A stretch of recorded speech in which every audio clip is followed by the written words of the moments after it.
नमस्कार दोस्तों, स्वागत है आपका आपके अपने चैनल शिल्पा धार्मिक ज्ञान में। दोस्तों, अक्सर अपने जीवन में अशांति का कारण हम स्वयं ही होते हैं। हम इस बात को देख पाएं या भले ही ना देख पाएं, पर ये असल सत्य है, क्योंकि जाने अनजाने मूर्खतावश हम खुद ही अपनी वो बातें दूसरों को बता देते हैं जो हमें कभी नहीं बतानी चाहिए। और वही बातें जो जाने अनजाने हम किसी दूसरे के सामने बता देते हैं, वही बातें हमारे दुख का कारण बन जाती हैं, वही हमारे झगड़े का कारण बन जाती हैं। और बाद में हमें पछतावा होता है कि मुझे ये बात किसी को बतानी नहीं चाहिए थी।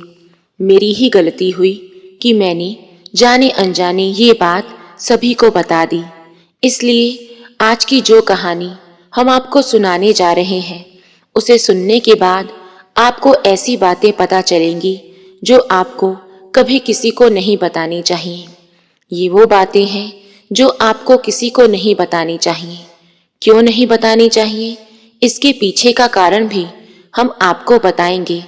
और इन 8 बातों के अलावा यदि आपको लगता है कि कोई बात हमसे छूट गई है, तो कमेंट सेक्शन में ज़रूर बताएं। लेकिन दोस्तों, कहानी शुरू करने से पहले यदि आप हमारे चैनल पर नए हैं तो चैनल को सब्सक्राइब ज़रूर कर लें। तो चलिए कहानी शुरू करते हैं।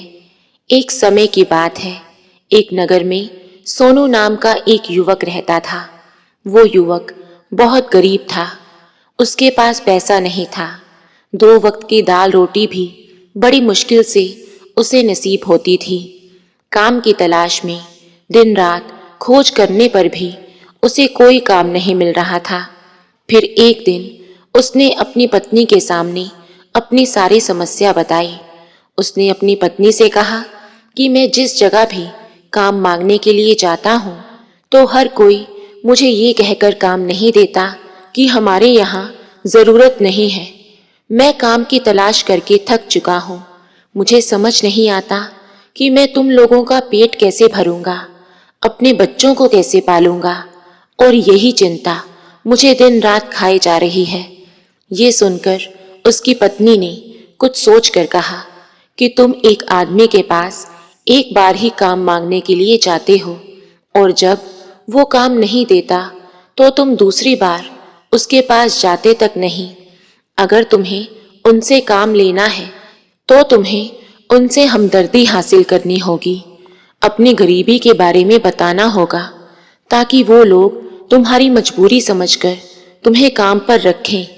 इसलिए हिम्मत मत हारो, उन्हें अपनी मजबूरी बताओ और अपनी गरीबी के बारे में बताओ, और इसी उपाय से तुम काम प्राप्त कर सकते हो।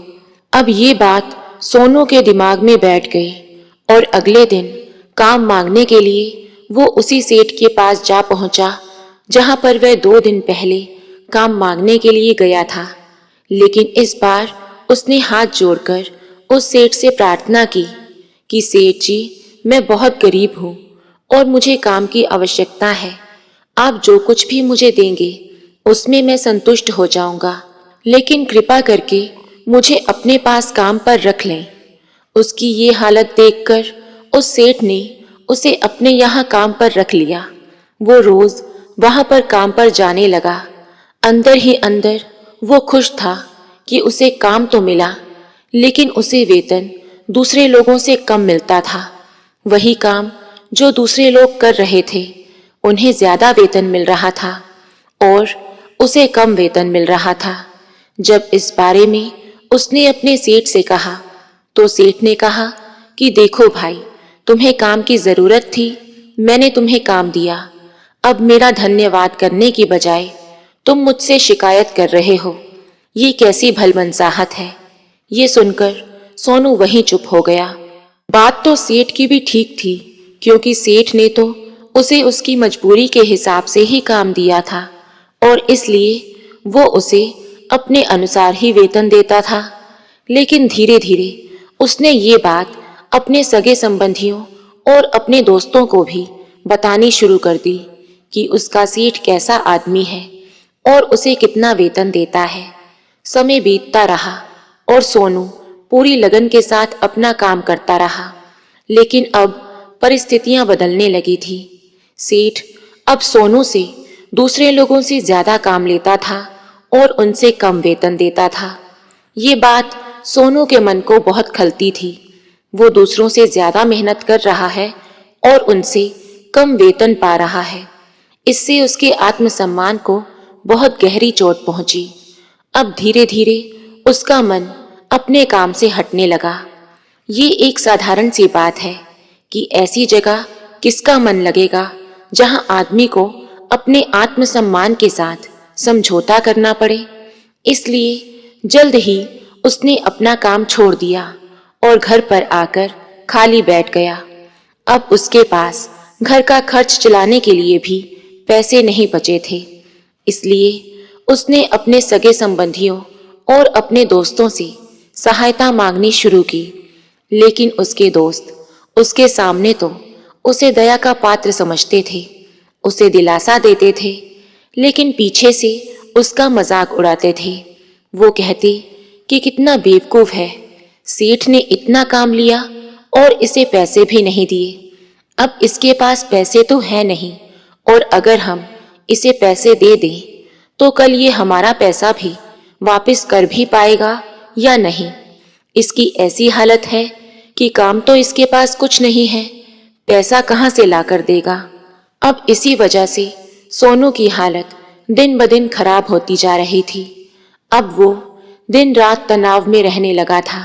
वही दोस्त, वही सगे संबंधी जो उसके अपने होने का दिखावा करते थे, उन्हें उसके ऊपर तरस आ रहा था। सब लोग आकर उसे ज्ञान तो बहुत देते थे, लेकिन कोई सहायता नहीं करता था। और अक्सर ऐसा ही होता है, ज्ञान देने वाले तो बहुत मिल जाते हैं, लेकिन मदद करने वाले, उंगली पकड़कर, हाथ पकड़कर आगे चलाने वाले कितने लोग मिलते हैं।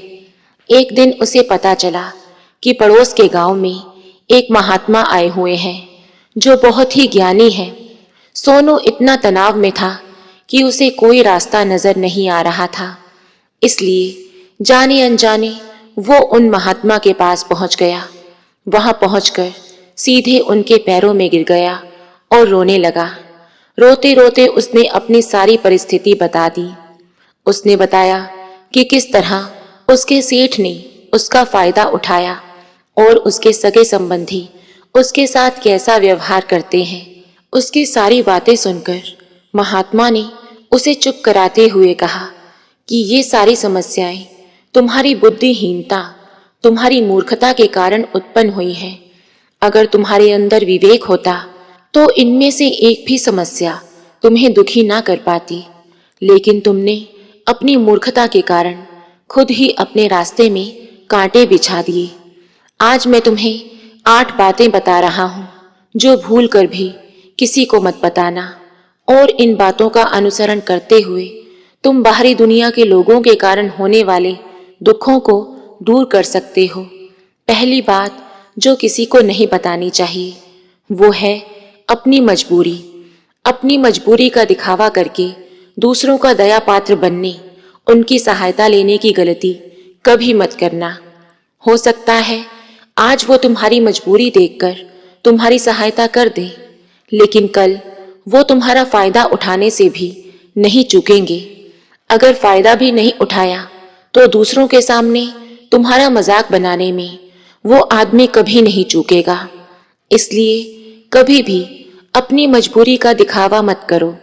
अगर घर में 2 रोटी है या सूखी रोटी है तो वही खाकर गुजारा कर लो, लेकिन दूसरों को इसके बारे में भनक तक नहीं लगनी चाहिए। जरा आप खुद ही सोचिए, अपनी मजबूरी बताने का क्या प्रयोजन होता है एक इंसान का। या तो वो दूसरों से सहानुभूति हासिल करना चाहता है या उनसे कोई आर्थिक मदद चाहता है, लेकिन अगर दोनों ही परिस्थितियों में आप देखें तो दूसरा आदमी आपका फायदा उठाने से नहीं चूकेगा। अपनी नजर में तो वो आपको मूर्ख ही समझेगा, बेवकूफ समझेगा, और दूसरों के सामने भी आपका मजाक बनाएगा। इसलिए अपनी मजबूरी के बारे में कभी किसी को मत बताना। दूसरी बात जो किसी को भी नहीं बतानी चाहिए वो ये है कि अपने अतीत की गलतियां और भविष्य की रणनीतियां किसी को मत बताओ। सोचो, अगर अपने अतीत की गलतियां आप किसी दूसरे को बताते हैं तो उससे वो गलतियां ठीक तो नहीं हो सकती। जाहिर है, तो उन्हें बताने का क्या प्रयोजन रह जाता है। आप अपने अंधेरे पक्ष को खुद ही दुनिया के सामने बता रहे हो, खुद अपनी गलतियां दूसरों के सामने बता रहे हो। इससे उस आदमी की नजर में आपका एक चरित्र गठित हो जाएगा और वो भविष्य में हमेशा आपको उसी नजर से देखेगा। तो किसी भी आदमी की नजर में अपना चरित्र गठित मत होने दो और जरा सोचो कि आप व्यर्थ में ही अपने भविष्य की रणनीतियां दूसरों के सामने बता रहे हो। जो लोग आपके काम का हिस्सा ही नहीं है, उनके सामने अपने भविष्य की रणनीति बता देंगे तो क्या फायदा। वो लोग आपकी सहायता तो नहीं करेंगे, लेकिन आपकी रणनीतियों में रोड़ा जरूर बन सकते हैं। अपने विवेक का इस्तेमाल कीजिए और सोचिए कि आपके साथ भी ऐसा हुआ है कि आपने अपनी भविष्य की रणनीति किसी को बताई हो और वो कामयाब ही ना हुई हो। जरूर हुआ होगा, जरा गौर से सोचिए। तीसरी बात जो किसी को नहीं बतानी चाहिए वो है अपने घर की बातें। जो भी हमारे घर के अंदर आपस में बातचीत होती है, हमारे माँ बाप के साथ, हमारी पत्नी के साथ, हमारे बच्चों के साथ, वो बातें परिवार तक ही सीमित रहनी चाहिए। अगर आप इन बातों का दूसरों के सामने ढिंढोरा पीटते हो तो दूसरों को आपके घर में घुसने का एक मौका मिल जाता है। अक्सर ऐसा होता है, हम समाज में देखते हैं कि हम अपने घर के झगड़ों को कम करने की बजाय उन झगड़ों को अपने पड़ोसियों और दूसरे सगे संबंधियों को बता देते हैं। लेकिन इससे आपको सहायता कभी नहीं मिलेगी, बल्कि आपके घर के लड़ाई झगड़े और ज्यादा बढ़ जाएंगे और जाहिर है वो बढ़ेंगे ही। अगर आप दूसरों को बताएंगे तो आपके माँ बाप को तो बुरा लगेगा ही कि हमारा बेटा हमें बताए बिना दूसरों को ये बातें बता रहा है। इसलिए अपने घर की बातें और अपने घर के लड़ाई झगड़े किसी के सामने मत बताना। अगली बात जो हम आपको बताने जा रहे हैं, जो किसी को नहीं बतानी चाहिए, वो सुनने पर थोड़ा अजीब लग सकता है, लेकिन उसका सत्य भी हम आपको एक तर्क के माध्यम से देंगे। वो बात ये है कि अपनी आमदनी किसी को मत बताना। अब अपनी आमदनी ना बताने के पीछे क्या प्रयोजन हो सकता है। जरा सोचिए कि आप अपनी आमदनी अपने दोस्तों को बता देते हैं, तो जब आपके दोस्तों को आपकी जरूरत पड़ेगी तो वो सिर्फ आपको ही याद करेंगे, क्योंकि उन्हें पता है कि अगर आपकी आमदनी ज्यादा अच्छी है तो आप ही उनकी मदद कर सकते हैं और इसलिए ज्यादा लोग आपसे सहायता मांगेंगे। और जब आप उनकी सहायता नहीं करेंगे तो वे ये सोचेंगे कि इस आदमी के पास पैसे हैं, मेरी सहायता कर सकता है, लेकिन वो सहायता नहीं कर रहा और इसलिए आपकी आमदनी आप दोनों दोस्तों के बीच एक झगड़े का कारण हो सकती है। कम आमदनी होगी तो लोग मजाक उड़ाएंगे और ज्यादा होगी तो सहायता मांगेंगे, तो किसी को भी अपनी आमदनी बताने का कोई प्रयोजन नहीं है। अगली बात जो हम आपको बताने वाले हैं उसे गांठ बांध लेना और किसी को मत बताना।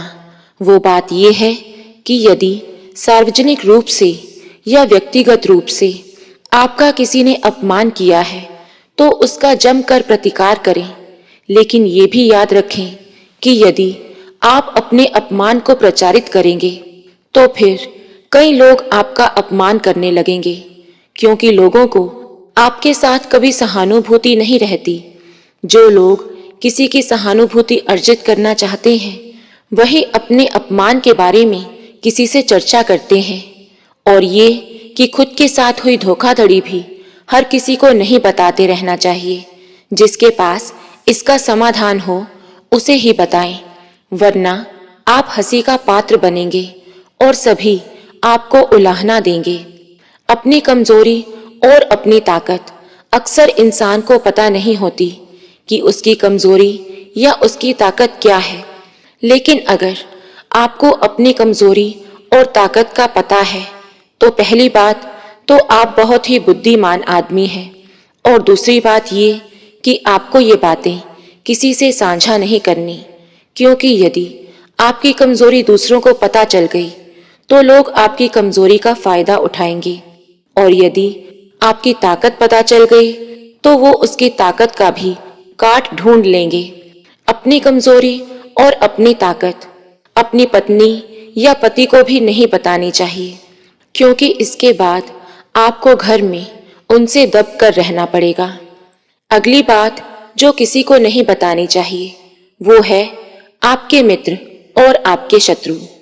आप अपने मित्रों के बारे में अगर दूसरे लोगों को बताएंगे तो वो आपके मित्रों के साथ अपनी घनिष्ठता बनाकर आपको धोखा दे सकते हैं। आपके गहरे मित्रों को आपसे दूर करने का प्रयास कर सकते हैं। अक्सर आम इंसान ऐसा नहीं करता, लेकिन आपके दुश्मन ऐसा करने की कोशिश कर सकते हैं। और दूसरी तरफ आपके शत्रुओं का भी किसी को पता नहीं लगना चाहिए, क्योंकि आज जो आपका मित्र है अगर कल वो आपका दुश्मन हो गया तो वो आपके दुश्मन के साथ ही मिलकर आपको परास्त कर सकता है, आपको धोखा दे सकता है। इसलिए अपने सबसे अच्छे दोस्तों को भी अपने दुश्मन के बारे में कभी मत बताना। अगली और आखिरी बात जो हम आपसे बताना चाहते हैं वो ये है कि जब आप दान करते हो तो उसके बारे में भी किसी को नहीं बताना चाहिए, नहीं तो दान व्यर्थ हो जाता है, बेकार हो जाता है। जब आप अपने दान का ढिंढोरा पीटते हो तो आप ये बता रहे हो कि मैं कितना दानी पुरुष हूँ, और ये आपके अंदर एक अहंकार निर्मित करेगा। इसलिए दान गुप्त रूप से किया जाना चाहिए, तभी फलदायी होता है। कहा जाता है कि जब आपका बायां हाथ दान कर रहा हो तो दाएं हाथ को भी ना पता चले कि बायां हाथ दान कर रहा है।